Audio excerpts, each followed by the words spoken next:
জুলাই সনদ বাস্তবায়নে এবার আলোচনায় সংবিধান আদেশ, ভিন্নমত আইন বিশেষজ্ঞদের ঐকমত্যে জোর।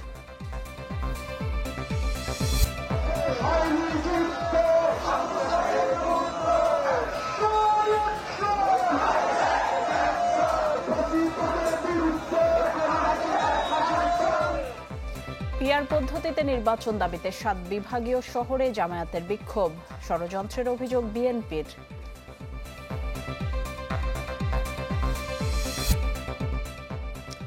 আপোষ না করার দৃষ্টান্ত একজন বদরুদ্দিন ওমর।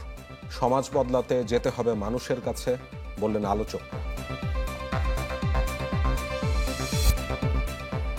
কুমিল্লায় 4 মাজারে হামলা ভাঙচুরের ঘটনায় মামলা, শক্ত পদক্ষেপ নিচ্ছে না প্রশাসন, দাবি ফরহাদ মজহারের।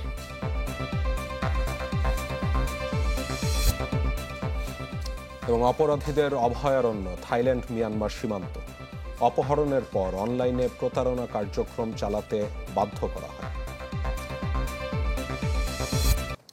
জুলাই সনদ নিয়ে রাজনৈতিক দলগুলোর মধ্যে মতভেদে যখন কিছুতেই কিছু হচ্ছে না, তখন সামনে এসেছে সংবিধান আদেশের মাধ্যমে তা সমাধানের।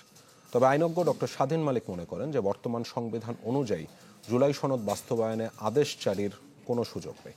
এছাড়াও এই নিয়ে আদেশ দেওয়ার সুযোগ নেই আপিল বিভাগেরও। তবে এর সাথে দ্বিমত আছে কোনো আইনজীবীর। আশিকিন প্রিন্সের রিপোর্টে বিস্তারিত।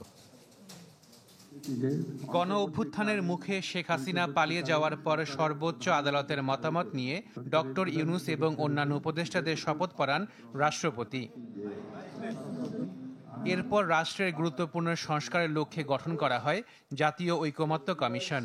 6 মাস ম্যারাথন আলোচনার পর তৈরি হয় জুলাই সনদ, যেখানে 166টি বিষয়ের মধ্যে 84টিতে একমত রাজনৈতিক দলগুলো, যদিও কোনো ইস্যুতে রয়েছে নোট অফ ডিসেন্টও। এর মধ্যে 19টি সংস্কার সরাসরি সংবিধানের সংশোধনের সাথে জড়িত। এমন প্রেক্ষিতে জুলাই সনদ বাস্তবায়নের প্রক্রিয়া নিয়ে প্রশ্ন উঠছে। সংবিধান আদেশের মাধ্যমে সনদ কার্যকর করা যায় এমন বিশেষজ্ঞ মতামতের পক্ষে প্রস্তাব দিয়েছে ঐকমত্য কমিশন। পরবর্তীতে আইনি সংকট এড়াতে জাতীয় নির্বাচনের সাথে গণভোটের কথাও বলা হয়েছে।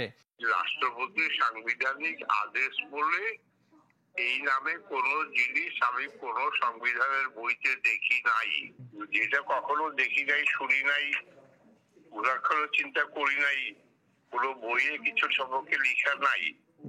এ নিয়ে কথা হয় ঢাকা বিশ্ববিদ্যালয়ের আইনের শিক্ষক কাজী মাহফুজুল হক সুপনের সাথে। তিনিও জানান বিদ্যমান সংবিধানে নেই এমন সুযোগ। আমরা যে সাংবিধানিক আদেশটা জারি করব, জারিটা কে করবেন?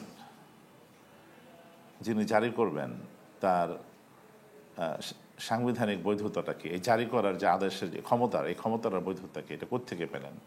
এটা নিয়ে কিন্তু প্রশ্ন উঠবে। আমাদের চেষ্টাটা থাকা উচিত প্রশ্ন যত কম তোলা যায় ওরকম একটা অবস্থা তৈরি করে এই কাজগুলো করা। তবে সুপ্রিম কোর্টের আইনজীবী আবু হেনা রাজ্জাকির মত, দেশে এখন সংবিধান নেই, তাই সংবিধান আদেশ জারির সুযোগ আছে। বসাটার মানেই হচ্ছে রাষ্ট্রীয়ভাবে দলমত নির্বিশেষে সবাই স্বীকৃতি দিচ্ছে যে ওই সংবিধানটা নাই। যদি ওই সংবিধানে থাকে তাহলে বসবে কেন তার সাথে? আপনার তো কনস্টিটিউশনের সন্নিবেশিত করতে হলে আপনার সংবিধান পর্যন্ত যেতে হবে।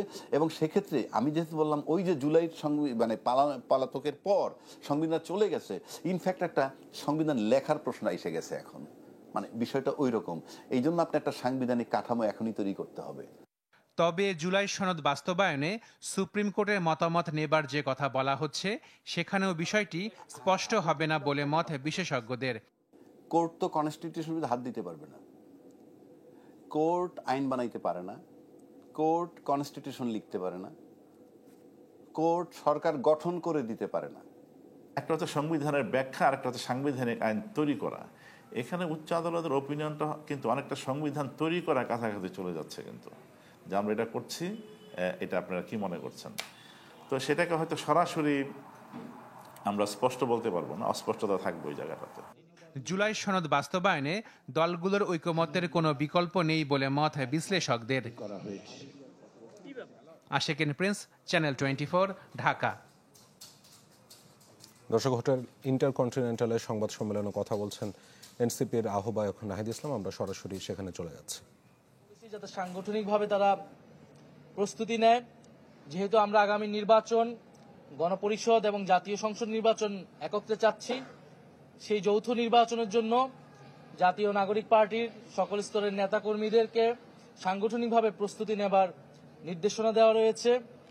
এছাড়া আওয়ামী লীগ সারা দেশে নৈরাজ্য এবং তাণ্ডব করার পরিকল্পনা করছে। সরকার এবং প্রশাসনের ভিতর থেকে তাদেরকে নানাভাবে সহযোগিতা করা হচ্ছে বলে আমরা শুনতে পেয়েছি। যারা জুলাই গণহত্যায় জড়িত ছিল, বিভিন্ন মামলায় গ্রেফতার হলেও তারা ছাড়া পেয়ে যাচ্ছে। পুলিশ কোনো ধরনের ব্যবস্থাই নিচ্ছে না। যারা বৈষম্যবিরোধী ছাত্র আন্দোলনে অংশগ্রহণ করেছিল এবং জাতীয় নাগরিক পার্টির সাথে যারা যুক্ত রয়েছে তাদেরকে নানা ধরনের হুমকি ধামকি দেওয়া হচ্ছে। ফলে সরকারের কাছেও আমাদের এই আহ্বান থাকবে এবং আওয়ামী লীগের বিরুদ্ধে সেই রাজনৈতিক সামাজিক প্রতিরোধ যাতে বাংলাদেশের প্রতিটি গ্রাম থেকে তৈরি হয়, আমরা সেই বিষয়ে নির্দেশনা দিয়েছি। একই সাথে আওয়ামী লীগের দোসর যারা রয়েছে, জাতীয় পার্টি সহ যে অন্যান্য সংগঠন রয়েছে যারা ফ্যাসিবাদকে সমর্থন দিয়েছিল, জুলাই গণহত্যাকে সমর্থন দিয়েছিল, তাদের বিরুদ্ধে আমাদের রাজনৈতিক অবস্থান থাকবে। আমরা জাতীয় নাগরিক পার্টি নেতাকর্মীদের বলেছি যে সামাজিক যোগাযোগ মাধ্যম সহ কিছু দালাল মিডিয়াতে জাতীয় নাগরিক পার্টির নেতাকর্মী সম্পর্কে বিভিন্ন প্রোপাগান্ডা দেওয়া হয়, মিথ্যা তথ্য প্রচার করা হয়, সোশ্যাল মিডিয়াতে নানা গুজব এবং প্রোপাগান্ডা ছড়ানো হয়। যারা চায় না যে একটি নতুন রাজনৈতিক শক্তির উত্থান ঘটুক, তারা পরিকল্পিতভাবে এই গোষ্ঠীগুলো আমাদের বিরুদ্ধে অপপ্রচার চালাচ্ছে। তারা যাতে এই বিষয়ে সচেতন হয় এবং সামাজিক যোগাযোগ মাধ্যমে যাতে সেই সমন্বিত নেটওয়ার্ক জাতীয় নাগরিক পার্টি তৈরি করে। আমরা বলেছি যে দুর্নীতি বাংলাদেশের অন্যতম একটি সমস্যা। জুলাই গণ অভ্যুত্থানের পরে অন্তর্বর্তী সরকার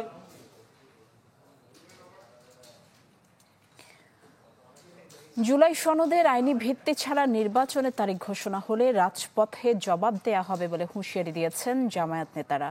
আজ চট্টগ্রাম, খুলনা, বরিশাল সহ 7 বিভাগীয় শহরে 5 দফা দাবিতে কর্মসূচি পালন করে জামায়াত। 5 দফা দাবিতে চলা জামায়াতে ইসলামীর কর্মসূচির দ্বিতীয় দিন বিক্ষোভ সমাবেশের আয়োজন হয় দেশের বিভাগীয় শহরে। ময়মনসিংহে মিছিলে যোগ দেন দলীয় নেতাকর্মীরা, যা শেষ হয় নগরীর টাউন হল চত্বরে। এর আগে সমাবেশে বক্তারা বলেন, দেশকে সুষ্ঠু ও গণতান্ত্রিক উপায়ে এগিয়ে নিতে হলে পিআর পদ্ধতি উত্তম ব্যবস্থা। আমরা এটাও বলেছি যে প্রয়োজনে আপনারা গণভোটে দেন, জনগণ ডিসাইড করবে যে কোনটা ভালো, 50 বছরের এই পদ্ধতি না পিআর পদ্ধতি, যেটা দিবে আমরা সেটাকে মেনে নেব ইনশাআল্লাহ। একই দাবিতে সমাবেশ হয়েছে সিলেটে। বিভিন্ন স্থান থেকে নেতাকর্মীরা জড়ো হন নগরীর রেজিস্ট্রারি মাঠে। এ সময় শীর্ষ নেতারা বলেন, সংস্কার জামায়াতের এজেন্ডা নয়, এটি জন আকাঙ্ক্ষা। দ্রুত জুলাই সনদের আইনি ভিত্তিও চান তারা।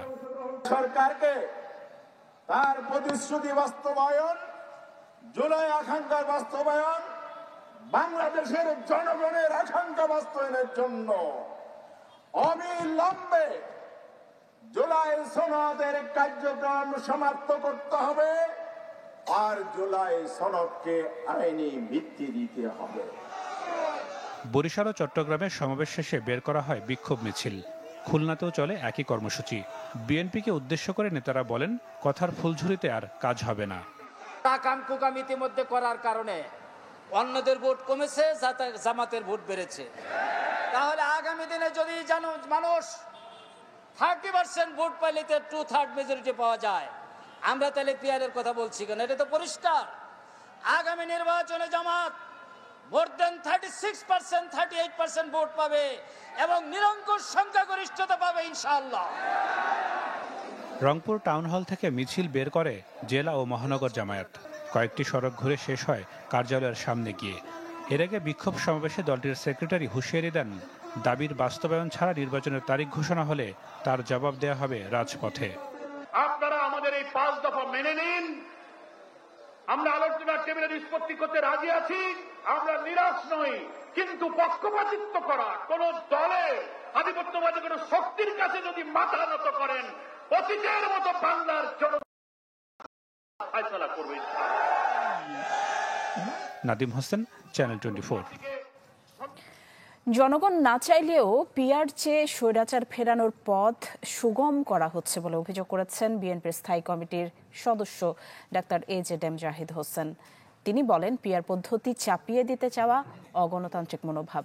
নির্বাচন পেছানোর অপচেষ্টার অংশ হিসেবে এমন দাবি করা হচ্ছে অভিযোগ করে তিনি বলেন, নেপালে পিআর পদ্ধতি থাকায় সেখানে অল্প সময়ের ব্যবধানে বারবার সরকার পরিবর্তন হয়েছে। তাই গণতন্ত্রকে শক্তিশালী করতে পিআর কার্যকর নয় বলেও দাবি করেন তিনি। আপনারা কি নির্বাচনটাকে আরো প্রলম্বিত করতে চান? আপনি দেখেন, নেপাল একটা ছোট দেশ। You need to learn from Nepal. যেই দিন তত্ত্বাবধায়ক সরকার ক্ষমতায় নিয়েছে, দায়িত্ব নিয়েছে, ওই দিনই পরবর্তী নির্বাচনের তারিখ তারা ঘোষণা করে দিয়েছে। আর আমাদের বয়স 13 বৎসর পার হয়ে 13 মাস পার হয়ে 14 মাসে পড়ল, এবং এখনো মধ্য ফেব্রুয়ারি 26, আরো কয়েক মাস বাকি আছে। এটাকে প্রলম্বিত করতে চান। বিপ্লব করতে হলে বা সমাজ বদলাতে হলে যেতে হবে মানুষের কাছে। উপমহাদেশের বরেণ্য বুদ্ধিজীবী বদরুদ্দিন উমরের শোক সভায় অংশ নিয়ে মন্তব্য করেন শিক্ষাবিদ, বুদ্ধিজীবী এবং রাজনৈতিক নেতারা। তারা বলেন যে সম্মান, খ্যাতি বা পুরস্কারের মোহ কোনো কিছুই স্পর্শ করতে পারেনি বদরুদ্দিন উমরকে। আপসহীনতার তিনি এক অনন্য দৃষ্টান্ত। বদরুদ্দিন উমর উপমহাদেশের বরেণ্য বুদ্ধিজীবীর তালিকায় অগ্রগণ্য একটি নাম। বাংলা একাডেমিতে তার শোকসভায় হাজির হয়েছিলেন শিক্ষাবিদ ও রাজনৈতিক নেতাসহ বিভিন্ন ক্ষেত্রের পেশাজীবীরা। বক্তব্য দিতে গিয়ে এমেরিটাস অধ্যাপক সিরাজুল ইসলাম চৌধুরী বলেন, সম্মান, খ্যাতি ও পুরস্কারের মোহ কিছুই স্পর্শ করতে পারেনি বদরুদ্দিন উমরকে। লেখক, সাহিত্যিক, পণ্ডিতরা যেখানে রাজনীতি বিমুখ, সেখানে বদরুদ্দিন ছিলেন একেবারে আলাদা।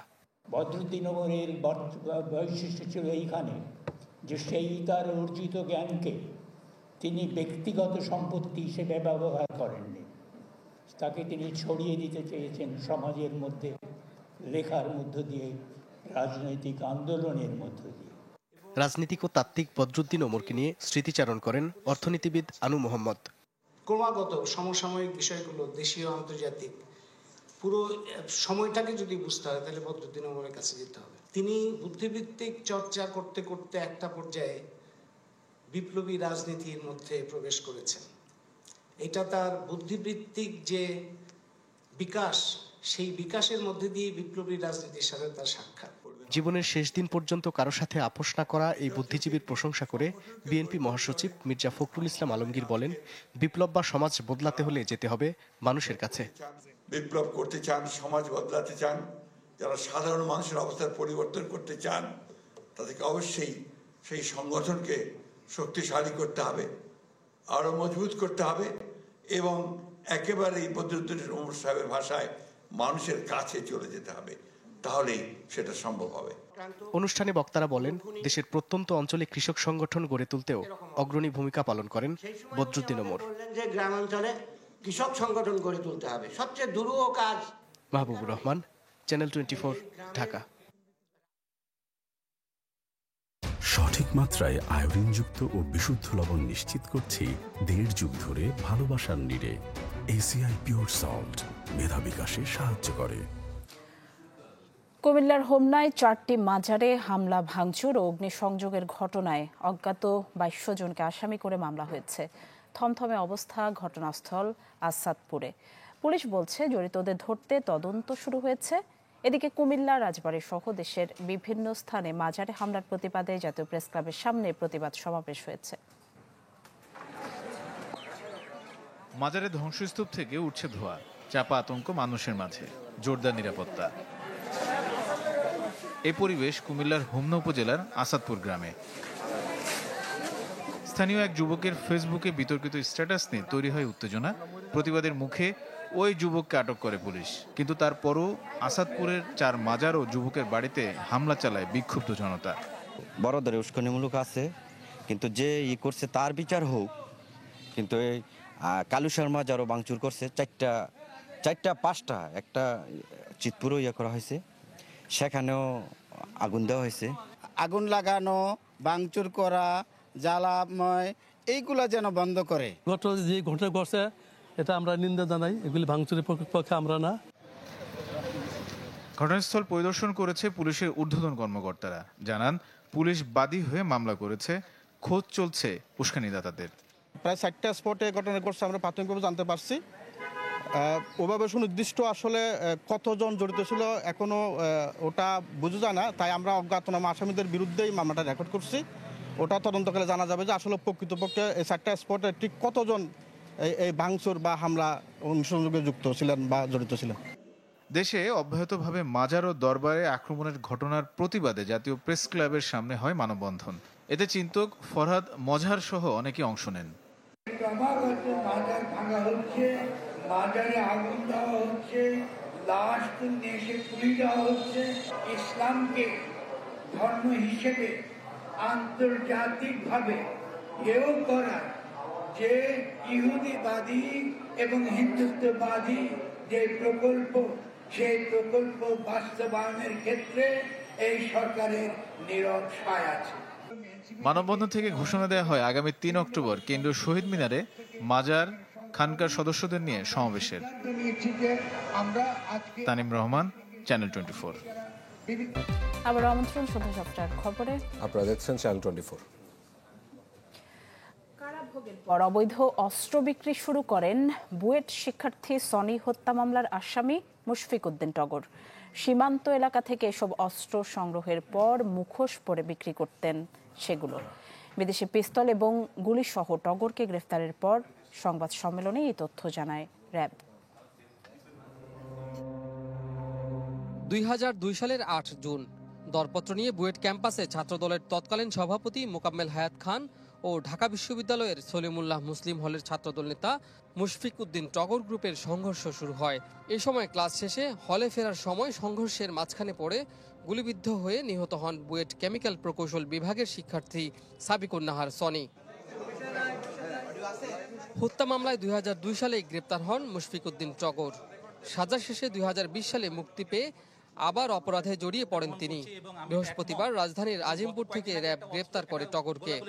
তিনি মূলত প্রথম গ্রেফতার হন 24 জুন 2002 সালে। পরবর্তীতে উনি 20 আগস্ট 2020 সালে কারাবিধি 569 ধারায় কাশিমপুর কারাগার থেকে উনি মুক্তি লাভ করেন। আমরা অস্ত্র উদ্ধারের বিষয়ে গিয়েছিলাম, আর পরবর্তীতে আমরা এই বিষয়টা অবগত হই যে উনি এই মামলার সাথে সংশ্লিষ্ট ছিলেন। এ সময় একটি রিভলভার ও 156টি গুলি উদ্ধার করা হয়। র্যাব জানায় এসব অস্ত্র কোথায় বিক্রি করতেন টগর তার তদন্ত চলছে। প্রাথমিক জিজ্ঞাসাবাদে ধৃত আসামির নিকট থেকে চাঞ্চল্যকর অনেক তথ্য আমরা পাই। যে জিনিসটা বেশি ইম্পর্টেন্ট, যে সীমান্তবর্তী এলাকা হতে তিনি বিভিন্ন সময় অবৈধভাবে অস্ত্র ঢাকায় নিয়ে আসেন এবং বিভিন্ন মানুষকে তা সরবরাহ করে থাকেন। মুখোশ পরে তিনি অস্ত্র ব্যবসা করতেন বলে প্রাথমিক ধারণা র্যাবের। তার বিরুদ্ধে একটি মাদক মামলাও রয়েছে। কাজী ফয়সাল, চ্যানেল 24, ঢাকা। অপরাধীদের অভয়ারণ্য হিসেবে কুখ্যাত থাইল্যান্ড মিয়ানমার সীমান্তের দুর্গম পাহাড়ি এলাকায় গড়ে উঠেছে স্ক্যাম সেন্টার। বাংলাদেশ সহ বিভিন্ন দেশের নাগরিকদের সুকৌশলে অপহরণ করে এসব স্ক্যাম সেন্টারে তাদের দিয়ে চালানো হচ্ছে অনলাইনে প্রতারণা কার্যক্রম, আর তাতে রাজি না হলে শিকার হতে হচ্ছে ভয়াবহ নির্যাতনের।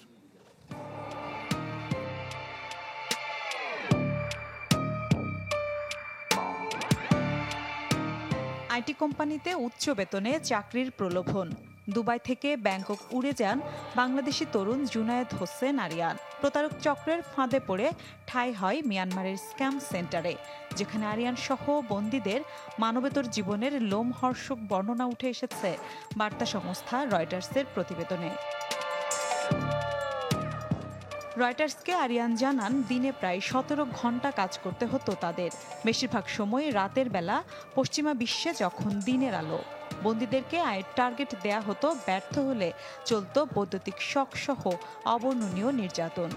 অসুস্থ হয়ে পড়া এক ভুক্তভোগীকে হাসপাতালে ভর্তির সময় নদীতে ঝাঁপ দিয়ে ক্যাম্পটি থেকে পালিয়ে বাঁচেন বাংলাদেশি এই তরুণ। এর আগেও নানা সময় অভিযানে এসব স্ক্যাম সেন্টার থেকে উদ্ধার করা হয় বাংলাদেশি সহ দক্ষিণ এশিয়া, দক্ষিণ পূর্ব এশিয়া ও আফ্রিকার কয়েকশো বন্দীকে।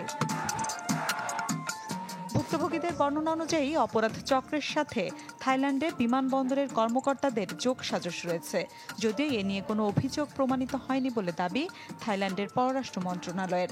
সম্প্রতি স্ক্যাম সেন্টারগুলোর বিরুদ্ধে কঠোর ব্যবস্থা নিয়েছে দেশটি। চীনা অভিনেতা ওয়াং জিয়ের অপহরণের পর এ অপরাধ কর্মকাণ্ড বন্ধে তৎপর হয় বেইজিংও।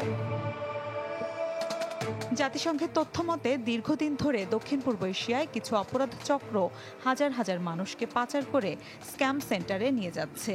এসব কেন্দ্রে তাদের আটকে রেখে এবং জোর করে অনলাইনে প্রতারণামূলক কাজ করানো হয়। বেশিরভাগ স্ক্যাম সেন্টারের নিয়ন্ত্রণ রয়েছে মিয়ানমারের বিদ্রোহী গোষ্ঠী ডেমোক্রেটিক কারেন্ট বুদ্ধিস্ট আর্মির হাতে। মিলা খন্দকার, চ্যানেল 24।